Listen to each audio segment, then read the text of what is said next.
கடலூர் மாவட்டம் மேல்பட்டம்பாக்கம் அன்னை மரியம் அரபுக் கல்லூரியின் பட்டமளிப்பு விழாவிலே IFTN மாநில துணைச் செயலாளர் மற்றும் மக்கள் செய்தி தொடர்பாளர் பெரம்பலூர் ஜைனுதீன் அவர்கள் ஆற்றிய உரை.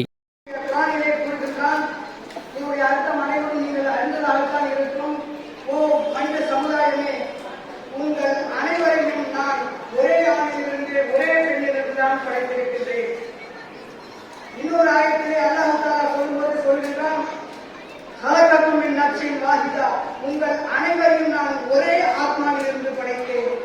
அந்த ஒரே ஆத்மா யாரு? ஆதம் அலைஹிஸ்ஸலாம் அவர்களிலிருந்து நாம் படைத்தோம் என்று சொல்றோம். அவ்வாறு இறைவன் சொல்லும் பொழுது ஒரே தாய் தந்தையருக்கு பிறந்த ஒரே ஆத்மாவிலிருந்து வந்த நாம் அனைவரும் எதற்காக பிரிந்து கிடக்க வேண்டும் அப்படிங்கிறத பற்றி தான் உங்களுடைய மத்தியிலே நான் பேசுவதற்காக வந்திருக்கின்றேன். இதை பற்றிய விவரமான சில விஷயங்களை நாம் கற்று பார்ப்போம். அல்லாஹ் தஆலா குர்ஆன்ல இருந்து எடுத்து படிச்சு பார்த்தோம்னா ஒற்றுமையை பற்றி என்ன சொல்றாங்கன்னு சொல்லி சொன்னா நிறைய விஷயங்கள் இருக்குது. சில ஆளும் மக்கள், பெருமக்கள், சமுதாய சிந்தனையாளர்கள் இந்த ஒற்றுமை என்கின்ற தலைப்பை கையில் எடுத்து பேசுவதற்கு தயங்கிக் கொண்டிருக்கிறார்கள். குர்ஆன்ல பார்த்தோம்னா பக்கத்துக்கு பக்கம் ஒற்றுமையை பற்றி ஏராளமான விஷயங்கள் இருக்கிறது. எப்போது எனக்கு இந்த தலைப்பை கொடுத்தார்களோ அப்பதிலிருந்து நான் அதை பற்றி பார்த்தபோது இவ்வளவு ஆயத்துக்களா அல்லாஹ் தஆலா குர்ஆனில் நாம் ஒற்றுமையாக சகோதரர்களாக இருக்க வேண்டும் சொல்லப்பட்டிருக்கிறது என்பதை பற்றி பார்க்கும்போது எனக்கு மிக ஆச்சரியமாக இருக்கிறது. அந்த வகையிலே உங்களிடம் ஒரு 6-7 ஆயத்துக்கள் மட்டும் சுருக்கமாக சொல்லி ஒற்றுமையை பற்றி இஸ்லாம் என்ன கூறியிருக்கிறது என்பதை பற்றி நான் உங்களுக்கு சொல்ல விளைகின்றேன். முதலாவதாக ஒரு ஆயத்தை சொல்கின்றான், நீங்கள் பிரித்து விடாதீர்கள் என்று கட்டளையாக சொல்கின்றார். எப்படி நாம் தொழ வேண்டும் என்றால் அதற்கு ஒரு கட்டளை எடுக்கின்றன, அகிமுஸ்ஸலாத்த. ஜக்காத்து கொடுக்க வேண்டும் என்றால் அகிமுஸ்ஸலாத்த ஆத்து ஜக்காத்த, ஜக்காத்தை கொடுங்கன்னு சொல்றாங்க. இது கட்டாய கடமைன்னு சொல்லி நம்ம சொல்றோம். ஹஜ்ஜுக்கு போங்க அப்படின்னு சொல்லி சொன்னா அதுக்கு ஒரு கட்டாயம் இருக்கின்றது. யாரால் முடியுமோ யாரால் இயலுமோ அவர்கள் ஹஜ்ஜு செய்ய வேண்டும் என்று அதே அல்லாஹ் தஆலா தான் அதே குர்ஆனில் தான் அந்த ஒற்றுமை பற்றி சொல்கிறார், நீங்கள் புரிந்து விடாதீர்கள் என்று சொல்லி. நீங்கள் அல்லாஹ்வுடைய கயிறை பலமாக பற்றி பிடித்துக் கொள்ளுங்கள். இங்கு அல்லாஹ்வுடைய கயிறு என்பது நேரடியான மொழிபெயர்ப்பு. அது என்ன இருக்கிறது? ஒற்றுமையை பற்றி பிடித்துக் கொள்ளுங்கள். இஸ்லாம் என்ன சொல்கின்றதோ அதன்படி நீங்கள் இருங்கள் என்று நமக்கு சொல்லப்படுகிறது. அடுத்த வசனமாக அல்லாஹ் தஆலா சொல்கிறான், இந்த படித்த மாணவிகளுக்கும் மற்றவர்களுக்கும் நாம் புரிந்திருக்கும், நீங்கள் பிரித்து விடாதீர்கள் என்று சொல்லி என்ன ஆக போறான் இறைவன் நமக்கு? நீங்கள் பிரித்து விடாதீர்கள் வலாக்க பரப்பு என்று சொல்லி குர்ஆன் நமக்கு கட்டளை இடுகின்றது. அது நம்மிடம் என்று இருக்கிறதா? இஸ்லாமிய சமுதாயத்தில் இருக்கிறவர்கள் நாம் இதை சற்று சிந்தித்து பார்க்க வேண்டும். நீங்கள் பிரித்து விடாதீர்கள் என்கின்ற இந்த இறை கட்டளையை நாம் பின்பற்றுகிறோமா என்பதை சற்று நாம் சிந்தித்து பார்க்க வேண்டும். ஒரு ஹதீஸிலே வருகின்றது, அல் முஸ்லிமோ அகு முஸ்லிம், ஒரு முஸ்லிம் இன்னொரு முஸ்லிமுக்கு சகோதரர் ஆவார். ஒரு முஸ்லிம் இன்னொரு முஸ்லிமுக்கு சகோதரர் என்றால் என்ன அர்த்தம்? நாம் ஒருவருக்கு ஒருவர் சண்டையிட்டுக் கொண்டு இந்த சமுதாயம் பரவலாக பிரிந்து கிடக்க வேண்டும் என்பதற்காகத்தான் இந்த ஹதீஸிலே ரசூல் ஸல்லல்லாஹு அலைஹி வஸல்லம் அவர்கள் நமக்கு இப்படி சொல்லி காட்டுகின்றார்களா? இல்லையே. ரசூல் ஸல்லல்லாஹு அலைஹி வஸல்லம் காலத்திலே எந்த கலிமா இருந்ததோ, எந்த கலிமாவை கொண்டு ரசூல் ஸல்லல்லாஹு அலைஹி வஸல்லம் இந்த உம்மத்தை ஒன்றாக இணைத்து வைத்திருந்தார்களோ அதே கலிமா தான் நம்மிடம் இருக்கிறது. லா இலாஹா இல்லல்லாஹ் முஹம்மது ரசூலுல்லாஹ். வணங்கத்தகுந்த இறைவன் அல்லாஹ் தஆலாவை தவிர யாருமே இல்லை. முஹம்மது நபி ஸல்லல்லாஹு அலைஹி வஸல்லம் அவர்கள் அல்லாஹ்வுடைய தூதராக இருக்கிறார்கள் என்று சொன்ன அந்த கலிமா தான் நம்மிடம் இருக்கிறது. எந்த கலிமாவை எந்த கலிமா 1400 வருடங்களுக்கு முன் நம்மளை ஒன்று சேர்த்து வைத்ததோ அதே கலிமா தான் நம்மிடம் இருக்கிறது. ஆனால் இன்று ஆளுக்கு ஒரு விளக்கத்தை இந்த சமுதாயத்தை பல்வேறாக அவர்கள் பிரித்து விட்டார்கள். எந்த குர்ஆனுடைய வசனங்களை கொண்டு நபிகள் நாயகம் ஸல்லல்லாஹு அலைஹி வஸல்லம் அவர்களும் இறைவனும் இந்த சமுதாயத்தை ஒன்றிணைத்தார்களோ அதே வசனங்கள் அதே குர்ஆன் தான் நம்முடைய கையிலே இருந்து கொண்டிருக்கிறது. பிறகு எங்கிருந்து இந்த மாற்றங்கள் வருகிறது? ஏன் நமக்கு மத்தியிலே ஒற்றுமை இல்லாமல் போனதற்கான காரணம் என்பதை பற்றி நாம் சிந்தித்து பார்க்க வேண்டும். மிக ஆழமாக சிந்தித்து பார்க்கின்ற போது ஒரு சில அற்பமான காரணங்களுக்காக நாம் பிரித்து எடுக்கின்றோம். அற்பமான காரணங்கள் என்பதை குறித்து வைத்துக் கொள்ளுங்கள். அற்ப என்கின்ற அந்த 3 எழுத்துக்களை குறித்து வைத்துக் கொள்ளுங்கள். மிக அற்பமான சில காரணங்களுக்காக நாம் பிரிந்து கிடக்கின்றோம்.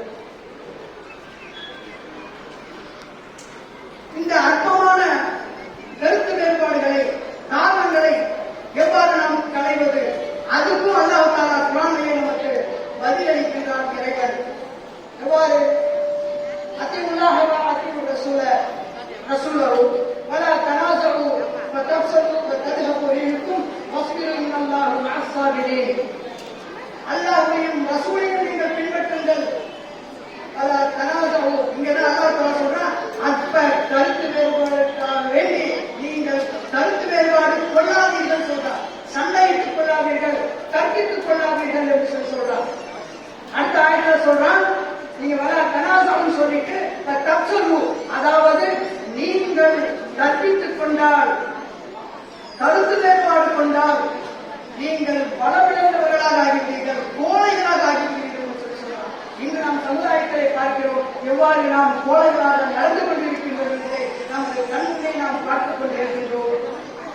அந்த மாதிரி கோழையாளர்களுக்கு பின்னாடி என்ன நடக்கும் என்பதையும் அல்லாஹ் தஆலா அவருடைய அடுத்த வரியில சொல்றான், தரிஹபரிஹுக்கும், உங்களுடைய ஆற்றல், பலம், வலிமை எல்லாம் குன்றி போய் நீங்க ஒன்றுமற்ற சமுதாயமாக ஆகிவிட்டீர்கள் என்று சொல்லி சொல்றாங்க.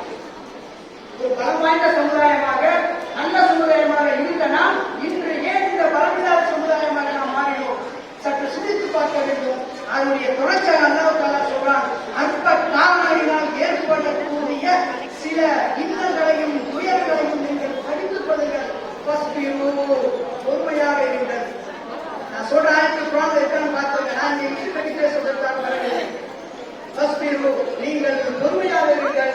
இன்னல்லாஹு மஅஸ் ஸாபிரீன். யார் இந்த அற்ப காரணங்களை சகித்துக் கொண்டு ஒற்றுமையாக வாழ்கின்றார்களோ அவர்களுடன் இறைவன் இருப்பார். இன்னல்லாஹு மஅஸ் ஸாபிரீன் என்று சொல்லப்படுகிறது. கருத்து வேறுபாடுகள் இன்று நேற்று வந்ததல்ல. ரசூல் ஸல்லல்லாஹு அலைஹி வஸல்லம் அவருடைய காலத்திலிருந்து இன்று வரை இந்த கருத்து வேறுபாடுகள் இருந்து கொண்டுதான் இருக்கின்றன. நாளையும் இருக்கும். இன்னும் சொல்ல போனால் ஆலயங்கள் நமக்கு மிக தெளிவாக சொல்லிக் கொடுத்திருக்கின்றார்கள். மறுமை நாள் வரையிலே நமக்கு மத்தியிலே கருத்து வேறுபாடுகள் இருக்கத்தான் செய்யும். அந்த கருத்து வேறுபாடுகள் இருந்தாலும் நாம் ஒற்றுமையாக செயல்பட வேண்டும் என்பதைத்தான் நான் வலியுறுத்தியிருக்கின்றேன். கருத்து வேறுபாடுகள் பார்த்தோம்னா ரெண்டு வகை இருக்கிறது. ஒன்று வந்து இஸ்லாத்திற்கும் இஸ்லாம் அல்லாத மற்ற தத்துவங்களுக்கும் உள்ள கருத்து வேறுபாடுகள். அதுல நாம மிக தெளிவாக இருக்கின்றோம். என்ன அது? மற்ற மதங்கள் இணை வைப்பாளர்கள் இருக்கின்றார்கள், யூதர்கள் இருக்கின்றார்கள், கிறிஸ்துவர்கள் இருக்கின்றார்கள், அக்கினி ஆராதனை செய்யக்கூடியவர்கள் இருக்கின்றார்கள், சிலை வழிபாடு செய்யக்கூடியவர்கள் இருக்கின்றார்கள். அவர்களுக்கு மத்தியிலே நாம் மிக அழகாக நடந்து கொள்கின்றோம். தப்பும் தீனக்கும் வலியும் சொல்றவர்கள்லாம் மார்க்கறிஞர் அடிக்கடி சொல்லியிருப்பாங்க. என்ன அர்த்தம்? உங்களுடைய மார்க்கம் உங்களுக்கு, என்னுடைய மார்க்கம் எனக்கு என்று தெளிவாக சொல்லியிருப்பார்கள். அவங்கள்ட்ட நம்ம கரெக்டா இருக்கும். எதை நீங்கள் வணங்குகின்றீர்களோ அதை நான் வணங்கப் போவதில்லை, எவனை நான் வணங்குகின்றனோ அதை நீங்களும் வணங்கப் போவதில்லை. அப்படி இருக்க உங்களுடைய மார்க்கம் உங்களுக்கு, என்னுடைய மார்க்கம் என்று அந்த முஸ்லிம் அல்லாத மற்றவர்கள் இருக்கக்கூடிய கருத்து வேறுபாடுகளை மிக எளிதாக கடந்து சென்று அவர்களிடம் நட்பு பாராட்டுகின்றோம். இது நம் சமுதாயம் ஒற்றுமையாக இருக்கின்றது. ஆனால் இந்த மார்க்க ரீதியாக எழும் பிரச்சனைகளுக்கு மட்டுமே, மார்க்க ரீதி மற்றும் அரசியல் ரீதியாக எழும் இந்த அற்ப கருத்து வேறுபாடுகளுக்காக நாம் பிரித்து கிடக்கின்றோம். இதிலிருந்து வெளிவருவதற்கு என்ன வழி? இப்ப நான் மேலே வந்து பாட்டு பண்ணிட்டு போயிட்டு சொல்லிட்டு தீர்வு சொல்லாம போனா எப்படி? ஒரு டாக்டர் போறீங்க, பிரச்சனை இருக்கு சொல்றாரு, பார்த்து உங்களுக்கு இதான பிரச்சனை, நம்ம மருந்து ஒன்று சொல்லி அமைச்சுட்டாரு, தீர்வாகுமா? அதற்குரிய மருந்து என்ன, குரான்ல என்ன சொல்லப்பட்டிருக்கிறது அப்படிங்கிறத நம்ம வந்து பார்க்க போறோம். இன்ஷா அல்லாஹ். கருத்து வேறுபாடுகளிலிருந்து விடுபடுவதற்காக குர்ஆனுடைய வசனங்களை புரட்டி பார்க்கின்ற பொழுது ஒரு முக்கியமான ஆயத் 4வது அத்தியாயத்துல 59வது வசனத்துல அல்லாஹ் சொல்கின்றான், யா அய்யுஹல்லதீன ஆமனூ, ஈமான் கொண்டவர்களே, மூமின்களை பார்க்கலாம், மூமின்களே, அத்தியுல்லாஹ் அத்தியுர் ரசூல, அல்லாஹ்வையும் தூதரையும் நீங்கள் பின்பற்றுங்கள் என்று அல்லாஹ் தஆலா தெளிவாக சொல்கின்றான். அதற்கு அடுத்து சொல்றான், உலில் அம்ரி மின்கும், உங்களில் அதிகாரம் படைத்த உங்களுடைய ஜமாத்து தலைவர்களுக்கு, உங்கள் கூட்டமைப்பிற்கான தலைவர்கள் நீங்கள் கட்டுப்படுங்கள். அற்ப காரணத்திற்காக அவர்களிடமிருந்து நீங்கள் பிரிந்து செல்லக்கூடாது என்பதை மிக தெளிவாக சொல்கின்றார். அடுத்து வரலாம் என்ன இருக்குன்னு நல்லா சொல்லிட்டு உங்களுக்கு மத்தியிலே கருத்து வேறுபாடு வந்து ஒரு குழுவாக உட்கார்ந்து நீங்க செயல்படுறீங்க, பேசுறீங்க, கருத்து வேறுபாடு வந்து விட்டால் என்ன செய்வது? வத்து இலல்லாஹி வ ரசூலஹ், அல்லாஹ்விடமும் தூதரிடம் நீங்கள் திரும்பி சொல்லுங்கள். இன்குந்தும் துமினூன பில்லாஹி வல் யௌமில் ஆகிர், மறுமையையும் அல்லாஹ்வையும் நம்பக்கூடியவர்கள் தான் இஸ்லாம் என்ன சொல்லியிருக்கு, அவங்க என்ன சொல்லியிருக்கு என்பதை பாருங்கள். பார்த்துட்டு அதன்படி முடிவெடுக்க முடியுமா முடியாதா என்பதை சற்று யோசியுங்கள். முடியவில்லை என்றால் அந்த குழுவுடன் சேர்ந்து இருங்கள். இந்த முடிவு அல்லாஹ் சொல்கிறார், தொடர்ச்சியா சொல்றார், தாலிக கைருன், இதுதான் உங்களுக்கு சிறந்த முடிவாக இருக்கும் என்று அவன் சொல்கின்றான். ஹசன் புரியுதா, சிறந்த முடிவாக இருக்கும் என்று சொல்கின்றான். அதனால நம்ம சொல்றோம் அடிக்கடி, நம்ம இஸ்லாமிய தந்தரத்துல பார்த்தோம்னு சொன்னா ஜமாத் கட்டமைப்பு என்று ஒன்று இருக்கின்றது. அந்த ஜமாத் கட்டமைப்புல பார்த்தோம்னு சொன்னா உலமாக்கள் எப்படி ஒரு 7 உலமாக்கள் 10 உலமாக்கள் அப்படின்னு சொல்லி இருப்பாங்க. இவங்க எல்லாம் சேர்ந்து இந்த ஒற்றுமைக்கான பாடுபட வேண்டும். அந்த ஜமாத்துக்குள்ளேயே உமராக்கள் என்கின்ற அதிகாரம் வாய்ந்தவர்கள் சில பேர் இருப்பார்கள். அவர்களும் இந்த உலமாக்களுடன் சேர்ந்து இந்த ஒற்றுமைக்கு என்ன செய்யறாங்க பார்க்கணும். இந்த உலமாக்களும் இந்த அதிகாரம் படைத்த ஜமாத்து தலைவர்களும் சமுதாயத்தினுடைய 2 கண்களை போன்றவர்கள். இதை ஒன்றில்லாவிட்டாலும் ஒன்று நம்ம பார்வையிலே குறை ஏற்பட்டுவிடும். இவர்கள் இருவரும் சேர்ந்து உலமாக்களும் உமராக்களும் ஒன்று சேர்ந்து பொதுமக்களை ஒற்றுமைக்காக பயன்படுத்திக் கொள்ள வேண்டும். யாருக்கு உதவி நினைக்கிறார்களோ அவர்களுக்கு பயன்படுத்திக் கொள்ள வேண்டும் என்று இந்த நேரத்திலே சொல்லிக் கொள்கிறேன். அடுத்ததாக இன்னொரு விஷயம் பார்த்தீங்கன்னா, நம்ம சமுதாயத்தில் பார்த்தா மிக அற்பமான முறையில் சில பேச்சுகளை நாம் பார்க்கின்றோம். மிக அற்பமான பேச்சு, காது கேட்பதற்கு கூசுக்கு சொல்வதற்கு ஒரு மாதிரி இருக்கிறாங்க. எங்க குழுதான் பெரிய குழு அப்படின்னு சொல்லி எல்லாம் மகிழ்ச்சி அடைகிறாங்க. அதுக்கு பிரிச்சுட்டாங்க, என்னத்தான் பெருசு ஒன்னத்தான் பெருசுன்னு சொல்லிட்டு அதை மகிழ்ச்சி அடைகின்றார்கள். மகிழ்ச்சி நீங்கள் அவ்வாறு அடையக்கூடாது என்பதற்கும் அல்லாஹ் தஆலா குர்ஆனிலே சொல்கின்றார், மினல்லதீன ஃபர்ரகு தீனஹும், எவர்கள் தங்களுடைய மார்க்கத்திலே தீனிலே பிரிந்து விட்டார்களோ, குழு குழுவாக பிரிந்து விட்டார்களோ, குழு கட்சி கட்சி கட்சியா பிரிந்து போனார்களோ, அதையும் பறிபோல், தங்களிடம் எது இருக்கிறதோ அதை கொண்டு அவர்கள் மகிழ்ச்சி அடைகிறார்கள். அதையும் பறிபோல், தங்களிடம் எது இருக்கின்றதோ அதை கொண்டு அவர்கள் மகிழ்ச்சி அடைகிறார்கள். அவ்வாறு நீங்கள் மகிழ்ச்சி கொள்ளக்கூடாது என்று அல்லாஹ் தஆலா குர்ஆனிலே சொல்லி காட்டுகிறார். இந்த சூரத்துல் ரூமிலே 30வது அத்தியாயத்திலே 32வது வசனத்திலே இருக்கிறது, குறித்துக் கொள்ளுங்கள். அதோடு மட்டுமல்ல, இந்த ஹதீஸ் அதனுடைய தொடர்ச்சியா வருது. அது ஒரு மூமின் இன்னொரு மூமினுக்கு வலிமையான கட்டிடத்தை போன்றவராவார்.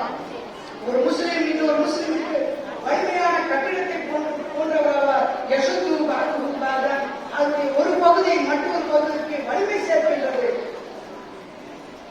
இந்த ஆளை எடுத்துக்க, மேல இருக்கிற ரூப் எப்படி நிற்குது, இதனுடைய சுவர்களை தாங்கி நிற்கின்றது. இந்த சுவர் எப்படி இருக்கின்றது, இதுக்கு கீழே அச்சுவாரம் இருக்கிறது, மேடை இருக்கிறது, எல்லாம் ஒற்றுமையாக இருக்குது. அந்த போல இந்த மூமின்களாகிய நாம் அனைவரும் ஒற்றுமையாக இருக்க வேண்டும் என்று நாம் பார்த்துக் கொள்ள வேண்டும்.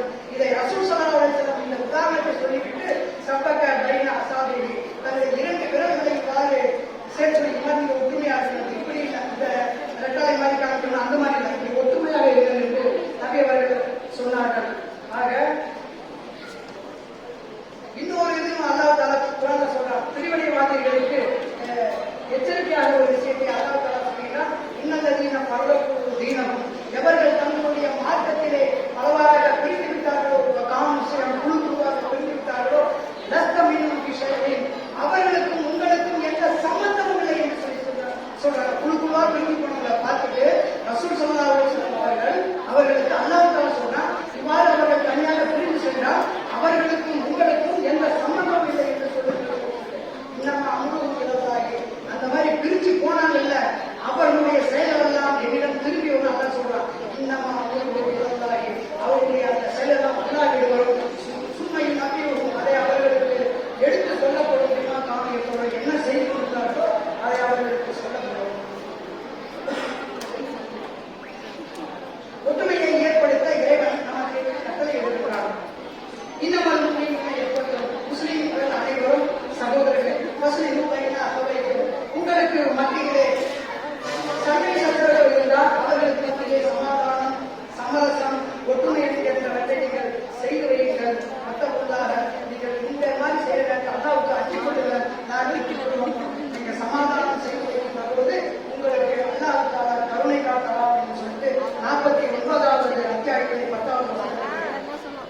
கொண்டாடும். அப்பேற்பட்ட இந்த ஒற்றுமையின் பக்கம் மக்களை அழைப்பதற்காக வேண்டியதுதான் இந்த IFTN என்கின்ற இஸ்லாமிய கூட்டமைப்பு, இஸ்லாமிக் ஃபெடரேஷன் ஆஃப் தமிழ்நாடு, தமிழக ஒருங்கிணைந்த இஸ்லாமிய கூட்டம் செயல்பட்டுக் கொண்டிருக்கின்றது. இந்த தமிழக இஸ்லாமியர்களுடைய முடிவுகளை பார்த்தால் ஒரு 4 வகையாக இருக்கின்றது. அந்த 4 வகைகள் முதல் வகையா பார்த்தோம்னா கருத்து வேறுபாடுகளாக இருக்கின்றார்கள். சில பேர் பதவி முகத்தின் காரணமாக சில பேர் பிரிந்து கிடக்கின்றார்கள். இரண்டாவது அரசியல் ரீதியாக பிரிந்து இருக்கிறார்கள். அரசியல் ரீதியாக பார்க்கின்ற போது முஸ்லீம் அல்லாத கட்சிகள், முஸ்லீம் கட்சிகள் என 2 இருக்கின்றன. அதில் முஸ்லீம் அல்லாத கட்சிகள் என்று பார்க்கும்போது DMK, ANC, DCK இப்படின்னு பல பேர் மக்கள் தனித்தனியாக பிரிஞ்சு கிடக்கிறாங்க. முஸ்லீம் சொல்லி நம்ம பார்த்தோம்னா இது நம்ம முஸ்லீம்கள பல்வேறு கட்சிகளில் இருந்து ஒன்று தாக்குதல் பண்ணதை நாம் பார்த்துக் கொள்கிறோம். தாமமுக, SDP, முஸ்லீம் லீக், மத்திய கட்சி, அது எல்லாம் உடனே போயிருக்கு. இந்திய தேசிய லீக் இப்படின்னு சொல்லி ஏராளம் விஷயம் எதற்காக நாம் பிரிந்து கிடக்க வேண்டும் அப்படிங்கிற கேள்விதான் இங்கே மூன்றாவது இருக்கின்றேன். மூன்றாவது சில இடங்களில் ஒரு பிரிவினையை பார்த்தோம்னு சொன்னால் மொழிவாரியாக அவர்கள் பிரிந்து கிடக்கின்றார்கள். தமிழ் பேசும் முஸ்லீம்கள், உருது பேசும் முஸ்லீம்கள், இந்த பிரிவுகளுக்குள்ளும் பல பிரிவுகள் இருக்கின்றன. இது ஒரு தீராத நோய். இந்த நோயை தீர்ப்பதற்கு மருந்து தேவை. அந்த மருந்து எங்கிருந்து நாம் பெற்றுக் கொள்வது? குர்ஆனிலிருந்தும் ஹதீஸிலிருந்தும் நாம் பெற்றுக்கொள்ள வேண்டும். அதற்கு மருத்துவராகத்தான் இந்த IFTN என்கின்ற இந்த அமைப்பு உங்களை அனைவரையும் ஒன்றாக இணைப்பதற்காக செயல்படுகின்றது. குறிப்பாக அரசியல் ரீதியாக ஒன்றிணைக்க வேண்டும் என்று செயல்படுகின்றது. இது ஒன்றை மட்டும் குறித்து வைத்துக் கொள்ளுங்கள். மார்க்கத்தை விட்டுட்டீங்களா அப்படிங்கிற கேட்கலாம். மார்க்கத்தை நாங்கள் இங்கு விடவில்லை. இஸ்லாமியர்களின் விழுமியங்களை நாம் ஒருபோதும் விட்டுக் கொடுக்கவே மாட்டோம். இறை எச்சத்திலும் நன்மையிலும் எங்களுடைய ஒத்துழைப்பு என்றென்றும் இருக்கும். பாவத்திலும் அநியாயத்திலும் எங்களுடைய ஒற்றுமை எப்பொழுதும் இருக்காது என்று கூறி இந்த ஒற்றுமை என்கின்ற இந்த IFTN-க்காக வேண்டி உங்களுடைய ஒத்துழைப்பை கொடுக்க வேண்டும். இது போன்ற பல்வேறு குழுக்கள் செயல்பட்டுக் கொண்டிருக்கின்றன. அவர்களுக்கு உங்களுடைய உதவிகளை எடுத்து தாராளமாக செய்து நாம் முஸ்லீம் சமூகம் ஒன்றுபடுவதற்கு வாய்ப்பளிக்க வேண்டும் என்று பேசி இந்த பேசுவதற்கு வாய்ப்பளித்த இந்த கூட்டத்தினுடைய தலைவர் அவர்களுக்கும் மற்றும் சகோதரர்கள் அனைவர்களுக்கும் என்னுடைய சலாத்தினை கூறி நன்றியினை கூறி விடைக்கு திரையிடுகின்றேன். வாஹிதாவானா அல்ஹம்துலில்லாஹி ரப்பில் ஆலமீன். அஸ்ஸலாமு அலைக்கும் வரஹ்மத்துல்லாஹி வபரகாத்துஹு. இதனுடைய தொடர்ச்சியாக ஒரே ஒரு விஷயம், இந்த IPK பெண்கள் இந்த கூட்டமைப்புக்காக வேண்டி ஒரு சிறிய பாராட்டு பத்திரத்தை நான் வழங்க விரும்புகின்றேன். இன்ஷா அல்லாஹ் அதை சம்பந்தப்பட்டவர்களிடமிருந்து பெற்றுக்கொள்ளுமாறு உடன் கேட்டுக்கொள்கிறேன். அஸ்ஸலாமு அலைக்கும் வரஹ்மத்துல்லாஹி வபரகாத்துஹு.